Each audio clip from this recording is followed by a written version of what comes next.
Dear participants, dear friends of the Global Digital Encounter, we are pleased to welcome you for the 39th edition of the Global Digital Encounter.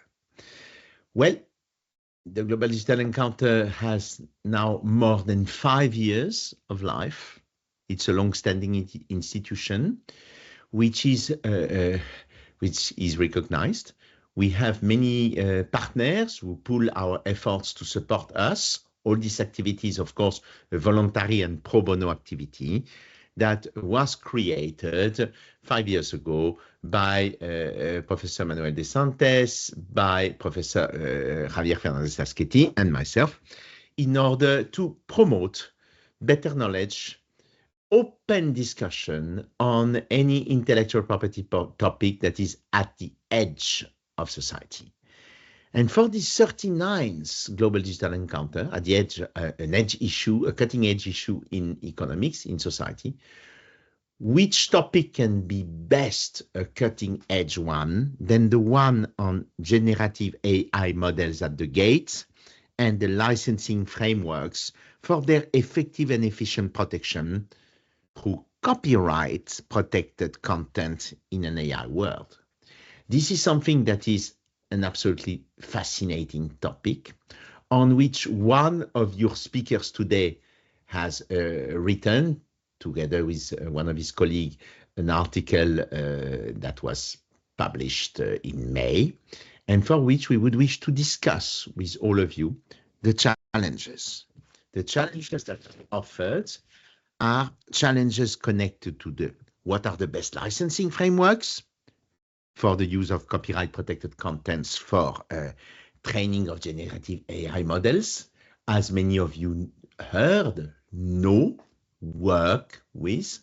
This is a topic that is cutting edge, that is constantly in the news, because this is a topic that really relates to I wouldn't like to say the entry, I wouldn't like to say the invasion, but the presence of AI, of Gen AI in our world.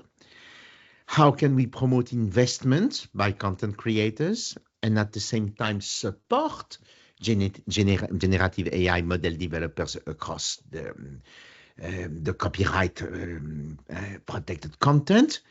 This should suit their business. This should suit the copyright owners. This equation is very difficult to make. AI generative content developers want to access as many material as they want. They want that copyright protection be not too cumbersome, and sometimes even that there be no copyright protection. And whereas those who live from the copyrighted works, of course, want a revenue out of what they create. This is in particular true in the field of the music industry. And our two experts today will discuss issues at stake, in particular which analysis can be made of licensing options. Are the current systems adequate or not? Should they be reformulated? What are the various dangers of trying to put together two concepts, AI, generative AI and copyright, that may have many short circuits? This is really our agenda.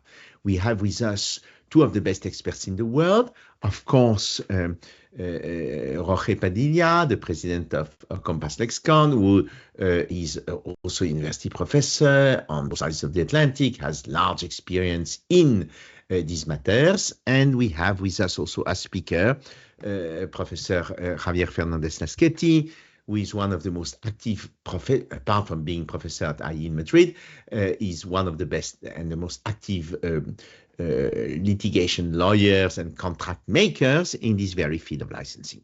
So that's why we are super happy to have both of them with you today. For this encounter, I remind all participants that during the first half hour, we shall, the speakers will reply to my questions in my capacity of moderator. I am Laurent Manderieux, one of the professor at Bocconi University and president of the European IP Teachers Network, and I am also the founder of this Global Digital Encounters. My big objective in moderating this so important session is to enlighten our audience, our live audience, but also the audience that we will connect later on through our recorded presentation, to enlighten them on this super important topic on how to sort out this equation. I remind all of you that the recording of the encounter will be ready also in a few days, but of course there will be no way to participate to the encounter, and that's for those who listen at it afterwards. So that's why it's so important that you be with us to raise questions as well. We have always thousands of hits to review the recorded version, but of course those who are live are privileged because they can intervene in the chat. Well, after this introduction, and after also thanking all those who support us, I would wish to raise right away the first question perhaps to Javier, to Professor Fernandez-Esqueti. Why training of generative AI models may disrupt traditional licensing frameworks for the use of copyright protected content? Why is it such a complex issue? And this is an entry question to which I'm sure you will reply, and I'm sure that the debate will bounce also with Jorge immediately afterwards. Javier, the floor is yours for not more than 3 minutes. We can't hear you, Javier. Your mic is perhaps a bit down. Yeah, I was muted. Perfect. I'm sorry. Yeah, no, perfect. So thank you, Laurent. And first of all, let me say hello to all the participants, and it's very good to have you here in this 39 encounter. So why is this situation different or complex? Well, first of all, I think that we have been talking about AI and IP from a short time. I remember, and you remember, Laurent, the first Congress we organized in 2018 in Alicante with Fide, and it was the first we had in Spain about AI and IP. And it's a short time, and we are in 2025, and the technology has been moving on, and the last invention was the generative AI, the LLMs, etc. That has also changed our ideas about what is artificial intelligence and how it interacts with IP. So we still continue having the same problems. Well, we haven't the solutions, so that who is the author, who has rights, and so on and so forth. And then it appeared a new technology. So let's say that, generally speaking, we are living in a sort of roller coaster, going up and down. And if we focus on this specific issue of licensing, etc., let me tell you that the possible or potential models for licensing for training LLMs are so different to the ways in which the IP world was used to handle. Because, well, traditionally the licensing models were about the use of certain IP rights. I mean, it could be music or a book or whatever. You get a license to read a book. You get a license to hear the music. You can also get a license to modify the music, or yes, maybe, but it was made in a sort of artisan way. I mean, if you want to get a license for a transformation of the work, you needed something so specific. And the situation with regards to training of AI is quite different, because it's a lot of works that are loaded in a machine that sometimes has a sort of black box where you don't know how technically there are some general indication on how it works, but in a certain way it's sometimes, not in all cases, but sometimes it's difficult to determine which is the activity that has been performed by the LLM. And there's also an output that has a purpose that is quite different to the one we had in the old good times. I mean, reproduction of the work or transformation of the work is something different, and it puts on the table some other issues, such as, for instance, what happens if the work that is created using an LLM constitutes a violation of a copyright? Who is liable and things like that? So this has placed us in a so complex work in which we are trying to get some clues and some ideas, but this is still under discussion. You know, we can rely on old models, but not for all the problems we have on the table, because the activity is per se quite different to the one that was used to be the one in the traditional copyright world. That's my general view on this. We can go in further details afterwards, right? Okay. Well, thank you, Javier. I agree with everything that Javier has said. Let me tell you a little bit from how I see things from the perspective of somebody who has been working recently for the music industry, and the paper that Laurent you referred to is a paper that is sponsored by IFPI, and how from that perspective we see the challenge that AI brings about. So here, put yourselves in the shoes of a music major or an indie, a music indie, any company that generates or creates music, or a music artist in particular. So it's developing content, and as Javier was saying, I think that yes, there may be some people that do it just for the fun of it, but many people and many companies, most companies actually do it because they are going to obtain a return that justifies their effort.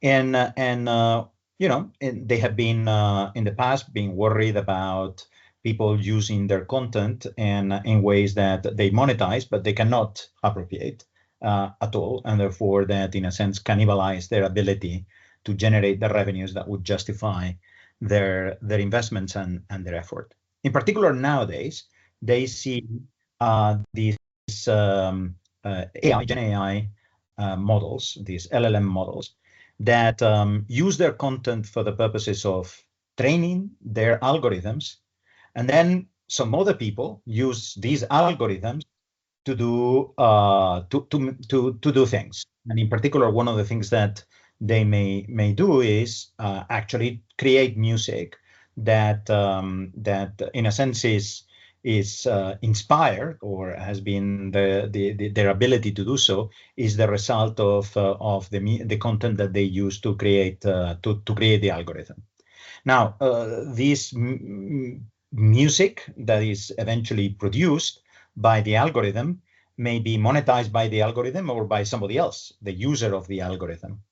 And there are many different algorithms. There are models that are very generic and where music is not the main purpose, but there are actually AI algorithms, LLM models, whose main purpose is actually to generate music, are trained with music, and they generate music, and the music that is generated can be very, very close to the music that is being used to train.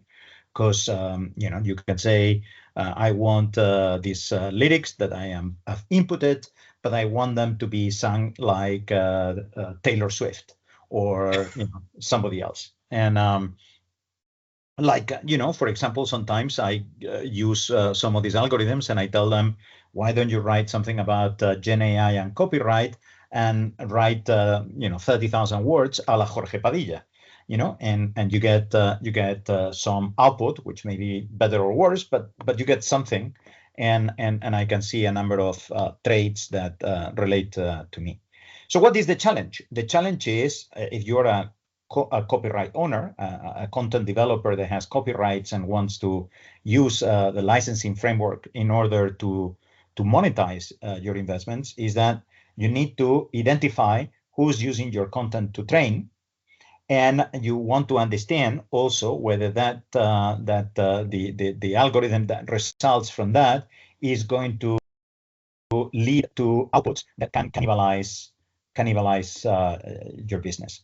And the challenges are, the first is an issue of transparency, which is not that obvious in other areas. if a radio station or a television uses your music, well, that with more or less difficulty, but you can understand it. Your music sounds there, and that's it. But in particular, when we're talking about training, the training is difficult to detect which content has been used to train. So there is an issue of transparency, which I think that is one of the critical issues and critical differences here.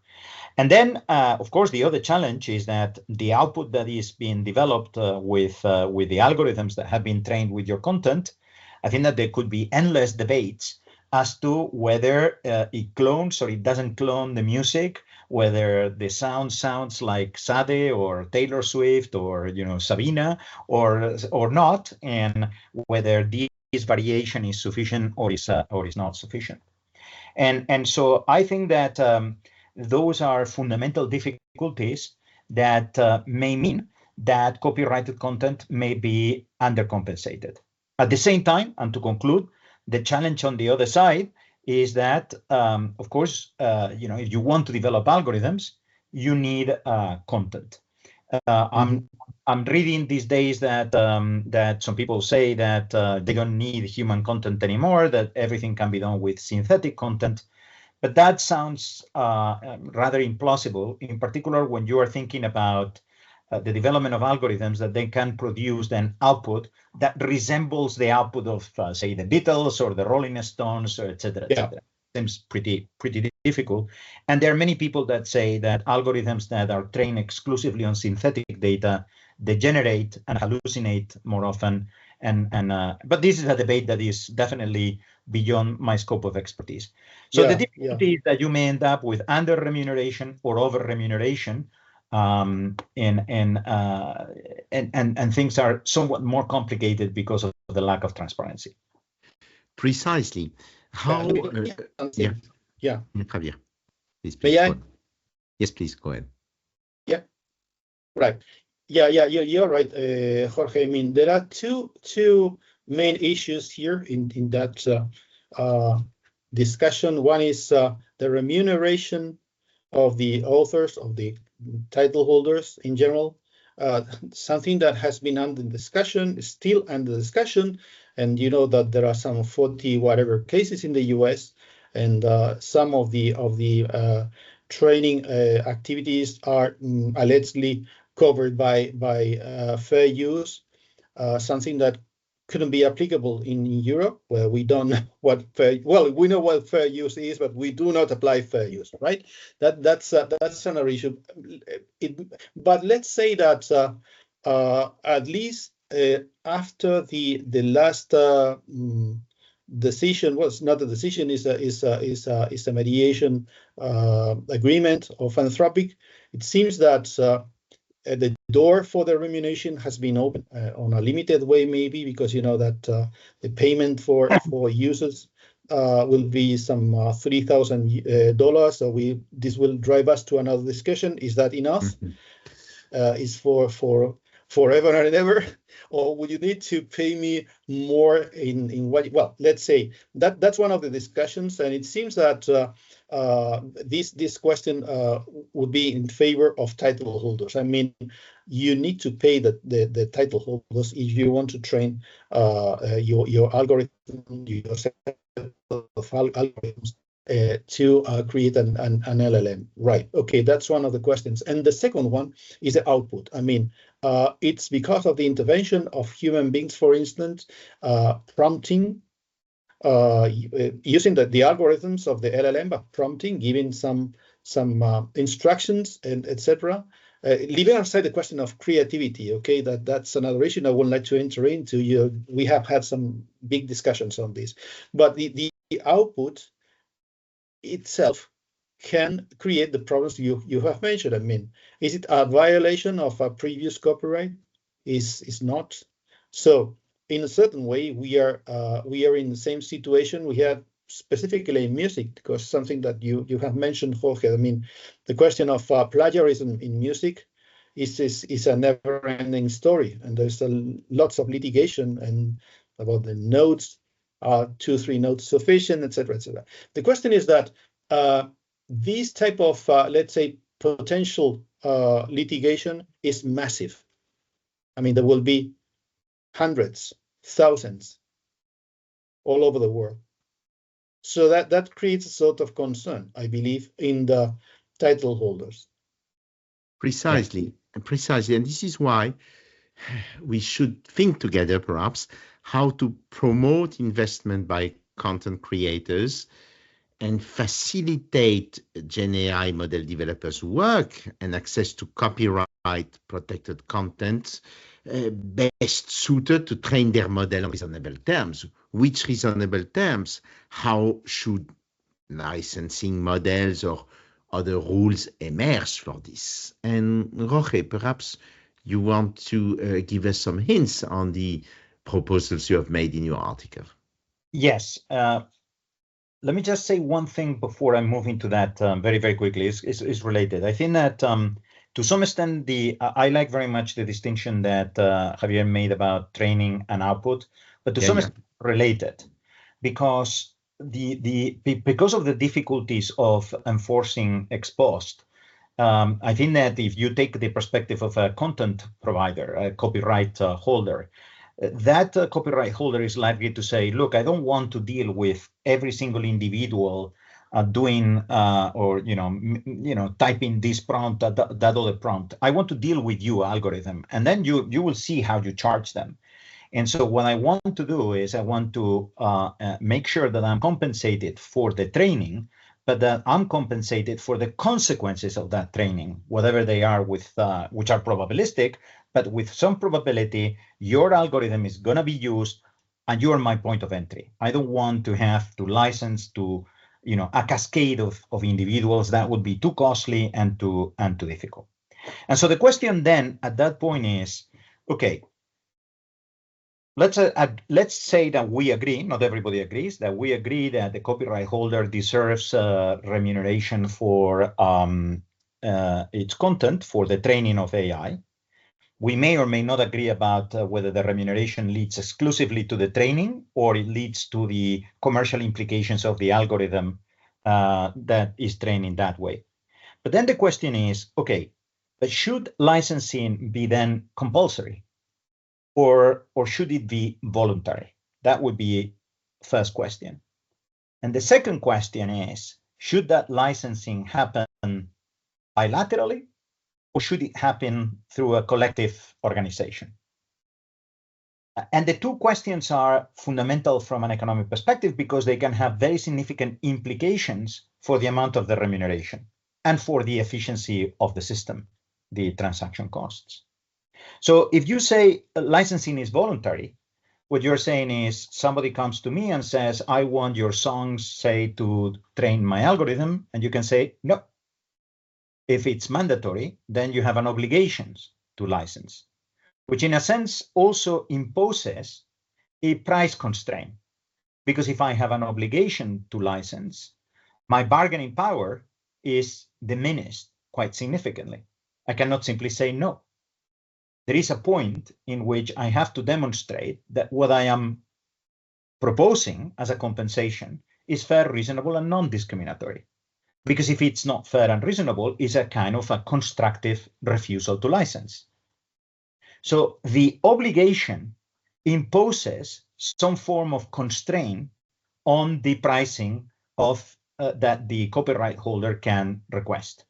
When no is a possibility, when saying no is a possibility, is equivalent of demanding an infinite royalty rate. And there is no cap. Not surprisingly, when you look at the position of copyright holders and the position of algorithms, you have radically different positions. The copyright holders want voluntary licensing.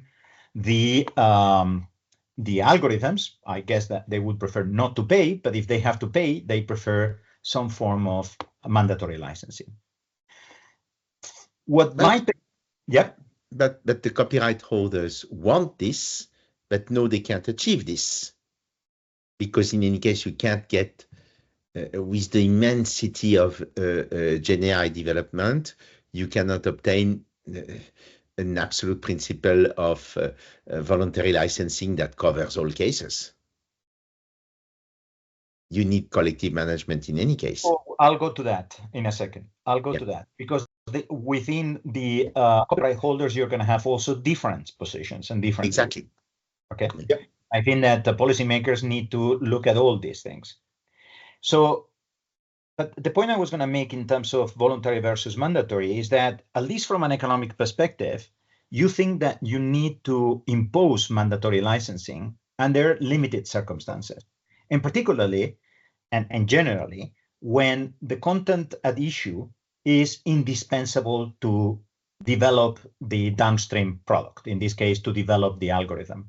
So if in order to have a music generating algorithm, LLM, you need Taylor Swift's music, then it may be a justification for the imposition of a mandatory obligation. That's what we do with the standard essential patents, because these patents are essential to develop products that are compliant with the standard. We impose a frank commitment. We don't do that with non-standard essential patents.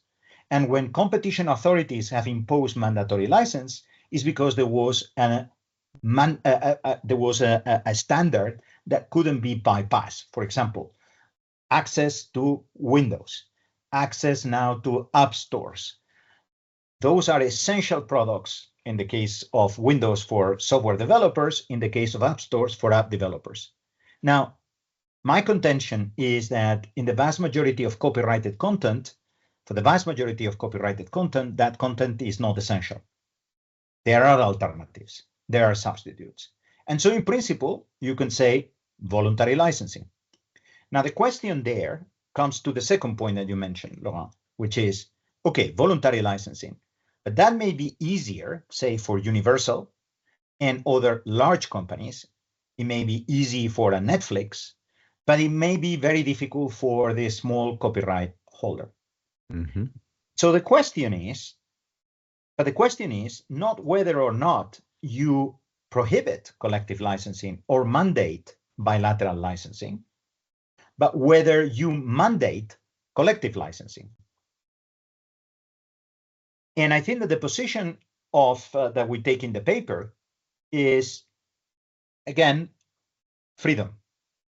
If the copyright holder wants to have its own licensing program and license bilaterally, let that company do so. But at the same time, don't foreclose, don't make it impossible for collecting societies to emerge so that they can pool content and license collectively. And that is by and large what is happening at the moment in the music industry, in which the music majors want to license bilaterally, as they have done in the past, for example, with the music streaming platforms. Yeah? Universal has licenses with Spotify, with Deezer, with Apple Music, with Amazon Music, with Google, with YouTube, etc. But at the same time, we have a collecting society or a collecting licensing pool called Merlin, who is aggregating content and therefore helping all those small copyright holders to be able to reach out to a large group of algorithms in a position of bargaining power that is more or less symmetric, and at the same time reducing the transaction costs that would result from a plethora of negotiations involving all those small copyright holders. So our position in the paper is freedom, voluntary licensing as opposed to mandatory licensing. We think that mandatory licensing will simply impose a redistribution of rents away from the copyright holders and in favor of the owners of the algorithms, and freedom with respect to whether you license bilaterally or collectively, with policymakers making sure that they facilitate both types of licensing, being the key for that to ensure that there is enough transparency in the market. Yeah. May I say something? Yeah. Javier, yes. Yeah, well, you're right. You described the different possibilities, and I would agree with you in let's say 90%. You have differentiated very well what is mandatory collective licensing to what is collective licensing. That's quite different. And maybe you describe the situation of majors that have power to discuss face-to-face to big platforms, etc. But there is a myriad of creators that have no power for discussion. And for that type of authors, collective licensing could be a solution. I mean, even by a CMO, an IME, etc. There are different possibilities. You know what? You entrust your creation to an association, to an entity that will defend your interests, and you will get some money from this. Okay. The issue that remains is the issue of whether the author is interested or is refusing to authorize this type of activities, and we will face that in certain situations the authors are against the use of their works for training AI systems, right? And but it's not I would say that it's nothing new, because I have some stories about authors that don't want to have the music, for instance, for advertising, because they hate advertising. And this drives us to another issue that is, well, it has an economical impact, it has an economic point of view, but it's a human creation, and the human factor should be taken into account. I mean, so the author, that is the creator, should play a role here and have the right to accept or deny the use of her work. Something that is not happening currently, because they are scored by the scrappers and they get the music and use it as they may want, you know. And it also drives us to, would drive us, we will not enter into this, but some discussions we have had about questions of style. There's something about output, but I mean, if you say, please create a music of this sense, a Taylor Swift style, well, is that style? Is it a copy, etc.? Because I recognize a style sometimes. I mean, country music is a style, jazz music is a style, but is Taylor Swift or Sade a style, or is a simple copy of what you're asking for, right? My litigation phase is opening now. No, and I know that I think that from a legal perspective, of course, you have there are many terms that I use quite loosely that would have to be pinned down. But I don't think that we disagree almost at all. I mean, I am also in favor of the moral dimension and the existence of moral rights. As an economist, I tend to think almost everything transactionally, but I think that I agree with you. I forgot to mention one aspect that I think that is important, and this is the argument which is made oftentimes by those that defend mandatory licensing as opposed to voluntary licensing, and that is that voluntary licensing may cause disruptions in competition among algorithms or AI companies. Meaning that a music major may be very interested in reaching out or reaching an agreement with OpenAI, but then if there is a new LLM, you say a tiny LLM coming from a small country with a relatively small number of users, then the music the copyright holder may simply say no. And so there is a concern about voluntary licensing leading to disruptions of competition in the and I think that that's reasonable. I think that what I would say is that if you look at the experience that we have had in the music industry, for example, with music streaming platforms, that has not been the problem. To the extent that music streaming the market is somewhat concentrated, has nothing to do with licensing. Different players have been able to reach out and license terms and conditions. But as a matter of theory, that's a possibility, and there is an issue there as to whether we believe that competition among content holders will be so strong as to prevent price discrimination across algorithms.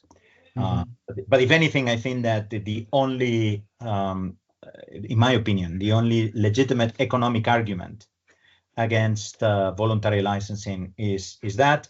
But as I said, to the extent that content is not essential, you would expect that competition between content holders will alleviate or solve the problem altogether. Now, I may have a bit of a revolutionary question, let's say, for our topic. Are the current licensing models, as they exist, appropriate, in particular for the music industry? Should new licensing models emerge, and how?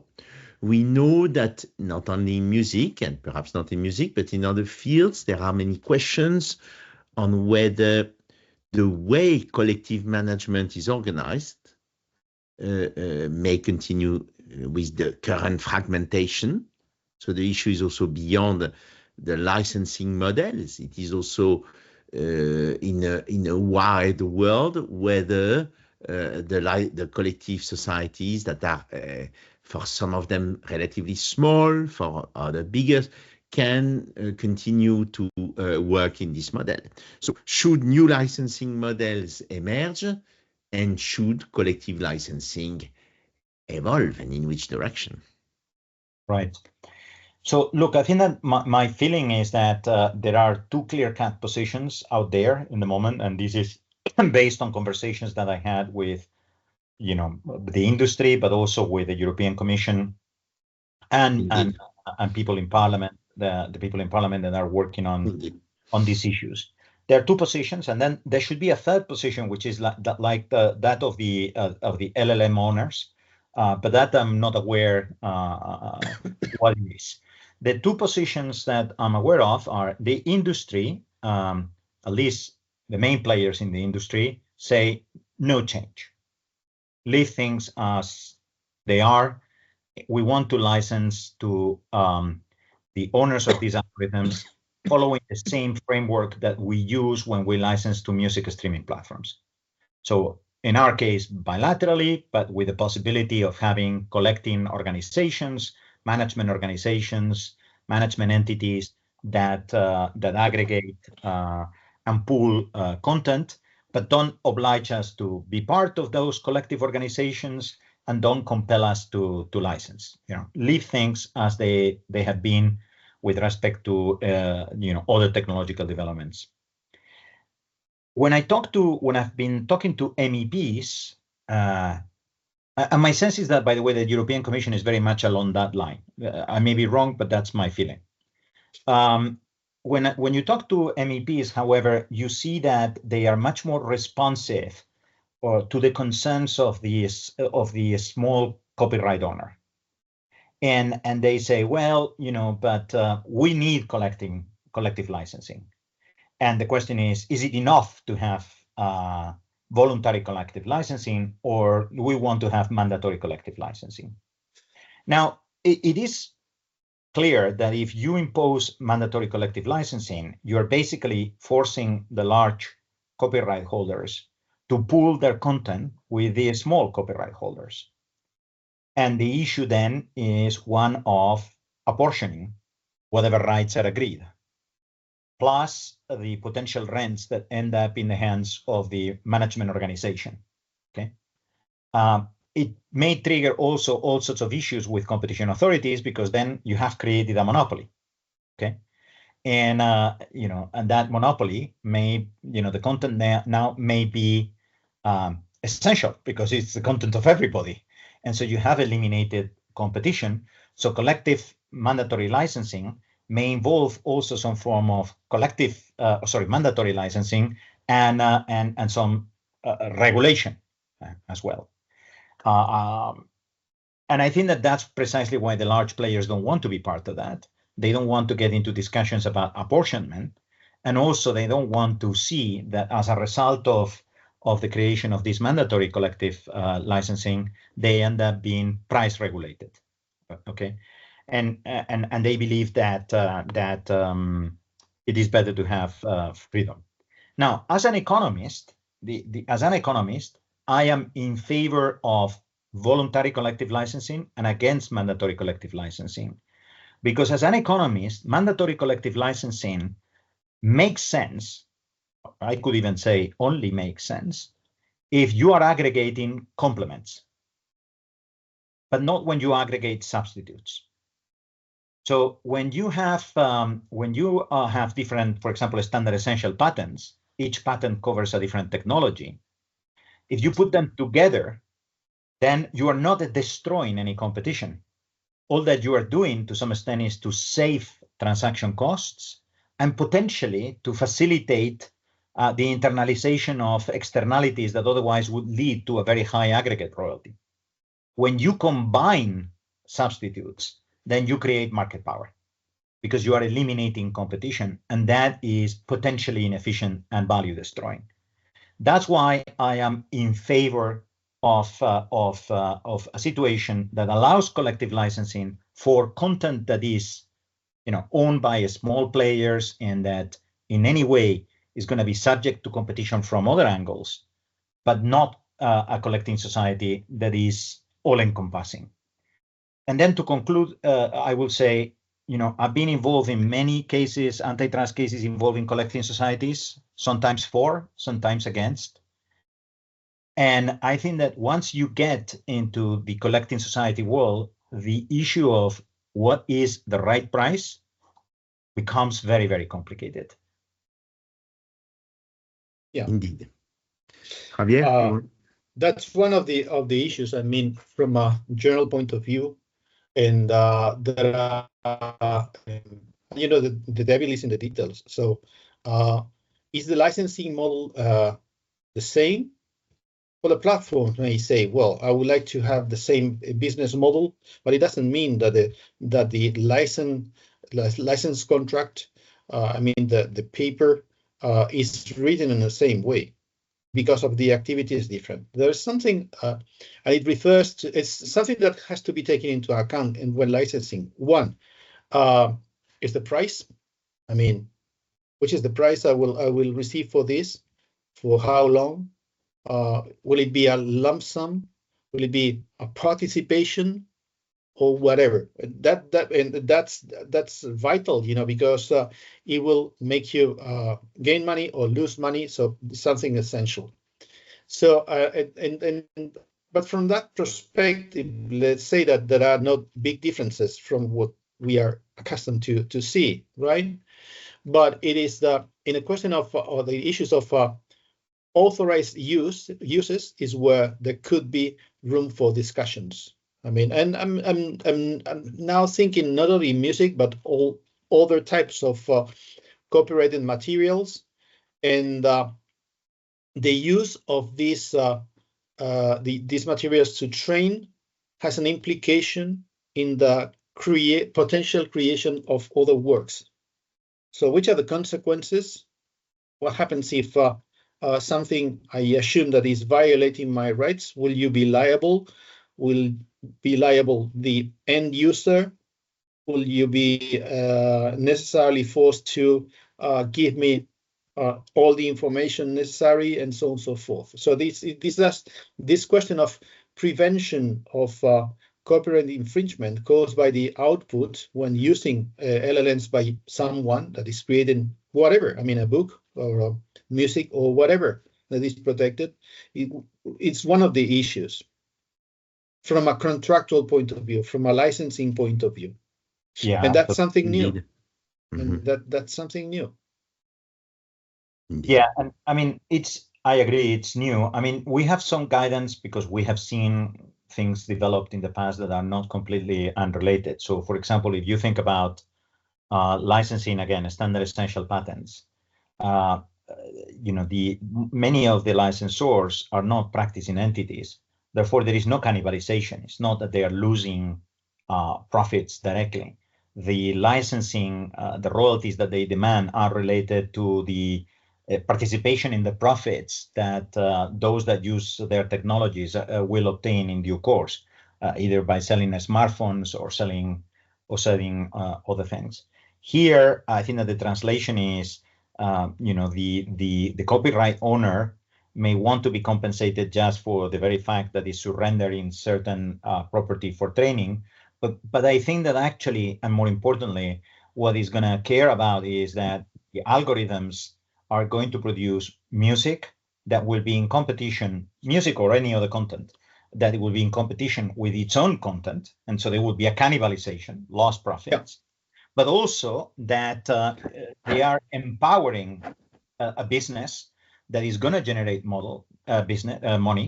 money that is possible because they have trained on their own content and they want a share of that. Now, from an economist perspective, transfers of money we don't count them, okay? We don't care about who wins and who loses. The question is, what is the size of the pie? For us, the important thing is the size of the pie when we're designing policy, not when we are fighting for our own salary, okay, or compensation. But when we're fighting for society, we care about the size of the pie. And the question here is, the size of the pie here is determined by two efforts: the efforts of the content developers in developing content and the efforts of the algorithm developers in developing algorithms. And because you have these two, and to some extent, if you give lots of rent to one, you are diminishing the incentives of the other and vice versa, you need to make sure that both of them obtain an appropriate remuneration, because otherwise one of them is going to underinvest and they will be a problem. And if you want to give them an appropriate remuneration, you need to keep in mind the money that is going to be made today, but also the money that is going to be made in the future, because you want both of them to exert sufficient effort to maximize the pie today, tomorrow, and in the future. Now that's very complicated. That is very complicated, and that's why thinking about regulatory solutions, setting licensing, setting royalties at the regulatory level is such a complicated exercise. And ultimately, as you know, because you have seen this once and again, ultimately, whatever the realm of IP, whenever we can rely on comparables, we rely on comparables. And you say, why are you relying on comparables? Do you know how the sausage was cooked? And you say, no, but if there are many sausages that were cooked and eaten, it must be because those sausages are fine. And so it's a recognition of our incapability to develop a formula from first principles that we operate. And that's another advantage of having this voluntary licensing with bilateral and collective coexisting, because then you're going to have more comparables. Mm-hmm. Yes. Yeah, because it's something that is very serious for the copyright owners. I mean, I've heard in the recent months that AI is the end of IP and things like that, or maybe it's not the end of IP, but it will move us to another business, a different business. So you have to make a choice and decide whether or not you will put this on the table, you will license this because of the consequences. I mean, you should bear in mind that if you provide access to your works, the results would be in a certain way that would cause you a prejudice in the normal exploitation of your work. Yeah, this is exactly what Jorge mentioned earlier when he mentioned that the big issue is that in the entry phase rather than in the training phase rather than afterwards. This is a major change in IP. And I was very happy also that you made, Jorge, this parallel with standard essential patents, because this is also connected to the same aspects. It is very connected, and at the same time, you can see similarities and differences. Yeah, exactly. Because of complementarity versus substitutability. But I think that the key, in my opinion, the reason why this is so fascinating, leaving aside you know, I mean, people that have something at stake, of course, they care about their profits. But from a pure societal perspective, the reason why this is so fascinating is because if you think that milking the content developers in order to favor LLM development is optimal, you may end up in a situation in which there is not enough high quality content, or you are going to have to rely on high quality content that is done for altruistic purposes. Now, again, here, some people would tell you, who cares? Because once you have developed these very intelligent Gen AI models, we can keep training and improving on synthetic data. Unless you believe that that's true, the solution of exploiting or extracting all rents from the content developers is a very bad solution that would eventually end up killing the development of superior or better LLMs. But when I talk to engineers, what I hear, in my limited understanding, is not knowledge, is faith. What I hear is some people that have faith in the ability of these engines to keep improving by themselves and eventually dispense with human creativity, and others whose faith is in the human, and they think that we're always going to be essential, and that synthetic data is inherently inferior and has a degree of reproducibility that is smaller. Now, which of the two views is correct would be critical, because if we think that the human is critical and there is so much that you can do with synthetic data, frankly, I would expect algorithm owners, AI owners, to recognize that they need to pay and they need to provide incentives, and at one point to accommodate a licensing mechanism that works to the advantage of everybody. But if the truth is that synthetic data is enough, I would expect significant resistance until and up to that point, until and up to that point in which humans are phased out of the equation. Mm-hmm. That's fascinating. I may have a last question. Yeah. Javier, you still want to comment? No. It's okay. Yeah, I would like to enter into science fiction because there are some predictions about, for instance, the future of audiovisual, where everything will be synthetic except some creations. I mean, some creators of content will still exist, but the massive consumption of audiovisual works will drive us to a business in which AI and synthetic content will rule. But that could be another global digital encounter, Laurent. I would like to enter into this. Exactly. Well, first of all, I would wish to remind our audience that you can raise questions in the chat. I know we have super authoritative authors and speakers today, so perhaps there is inhibition, but please feel free also if you want to raise questions on the chat. In the meantime, I have the last question, which is a jackpot question. From this jackpot question, can we consider that current geopolitical issues in the transatlantic relationships may affect the option you favor, Jorge?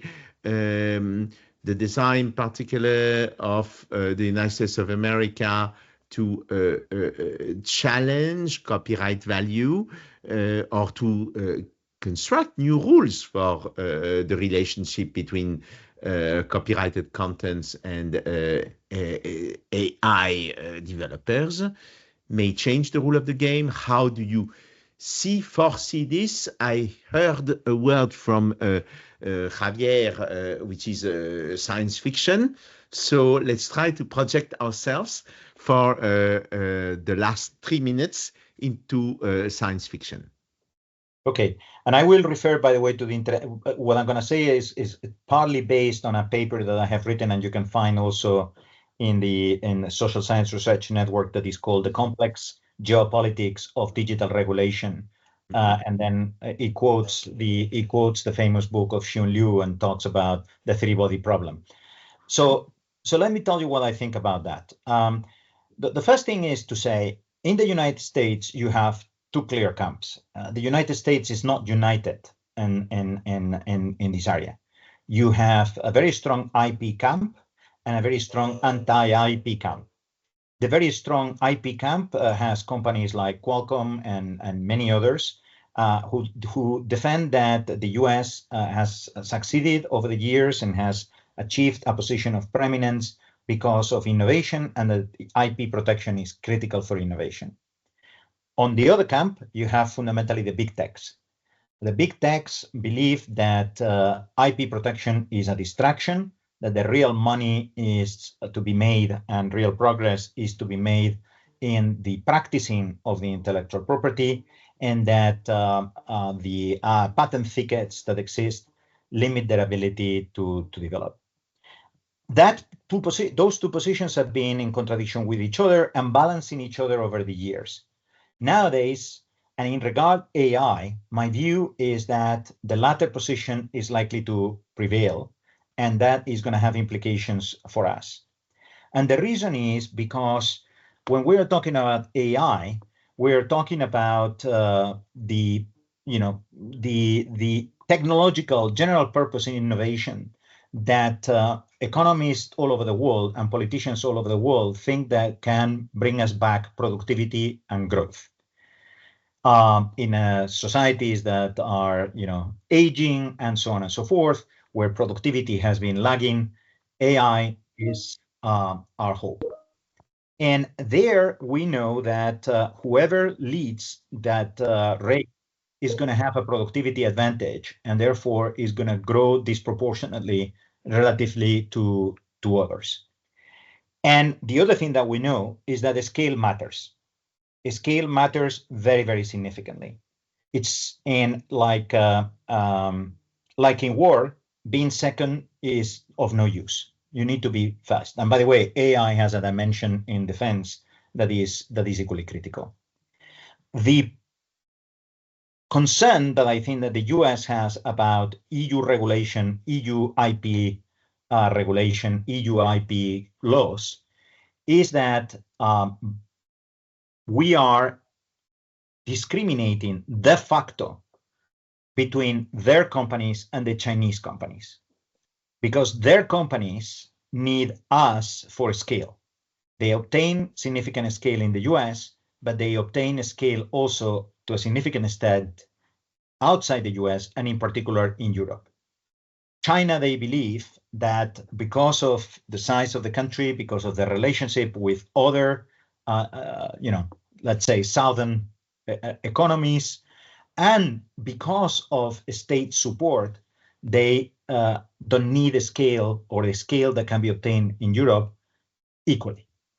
And therefore, when the Americans see our AI Act or our GDPR legislation or DMA, all that they see are impediments in the race between themselves and China. Mm-hmm. And they see, therefore, a potential world in which they become second to China. And that is a no-no. So you think that there is a continuity between, in this sense, Jorge, between President Biden's policy and President Trump's policy on this? Very much. Exacerbated, perhaps, and ruthless to an extent that perhaps, more ruthless in terms of approach, but fundamentally identical. Thank you very much. Yes, I believe that's... Yes, Javier, I want to give you the floor for last word.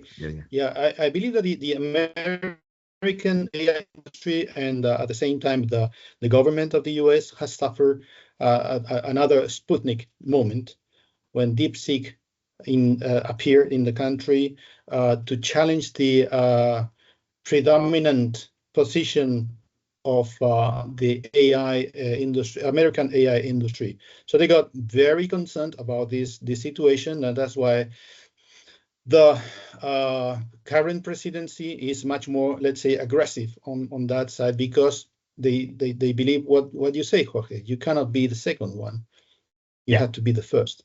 And they think that with good intentions, we Europeans may be the useful idiots of the Chinese, to put it bluntly. Absolutely. Yeah. which is a key issue at stake. I think it is now time to close the current Global Digital Encounter. I have posted the links to the 2 papers mentioned by Jorge, and you will also be able to listen at this Global Digital Encounter that has been recorded, and also a report will be published very soon that summarizes the discussions. You can easily find through any search engine the works of both Jorge and Javier.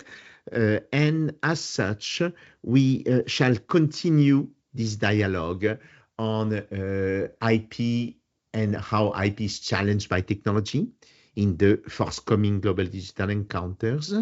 I loved in particular the fact that we saw synergies of issues at stake between areas that were pretty distinct, such as patents and copyright.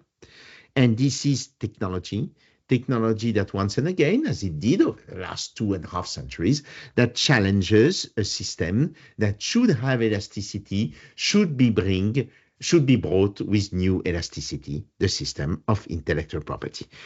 Dear colleagues, dear participants, it was really a pleasure, a dream to be together at the start of the academic year now.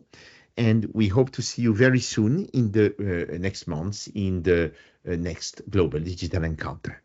With all our thanks to your speakers and to all of you for your attendance. We haven't lost any speaker, any participant practically during the whole conference. Dozens will follow and will listen and read at the results of this encounter. Dear colleagues, dear participants from all over, all my warm thanks on behalf of the Global Digital Encounters team. Thank you so much. And see Thank all you. of It has been a very pleasure. soon. See you in the next encounter.